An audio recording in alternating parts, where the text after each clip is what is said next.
Sveiki, mano vardas Laura. Pristatysiu Jums spalio mėnesio skaitomiausių vaikų knygų top 3. Pradėkime. Trečioji vieta – Mariaus Marcinkevičiaus knyga Super bobutės. Tai siaubingai linksma istorija, kuri užkariavo ne tik vaikų, bet ir suaugusiųjų širdis, o ypač močiučių, kurios turi anūkų. Super bobutės įtraukia net ir tuos vaikus, kurie teigia, kad nemėgsta skaityti.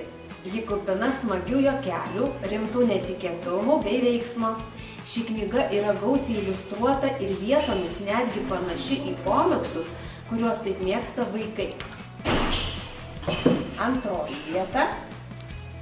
Antroje vietoje vieno mėgstamiausių vaikų rašytojų Tomo Dirgėlos itin šmaikšti ir juokų pilna knyga Tėtis darželyje. Šio autoriaus knygose apstu smagių istorijų, kartais jautrių nutikimų ir patirčių. Ir pirmoje vietoje visų vaikų gerai žinomas herojus Gregas yra mėgstamas ne tik Lietuvos, bet ir daugelio kitų šalių vaikų. Kasmet vaikai laukia vis naujos serijos knygos, o spalio mėnesį skaitomiausia buvo 6-oji nevykėlių dienoraščio knyga pavadinimu Žiemos spąstai.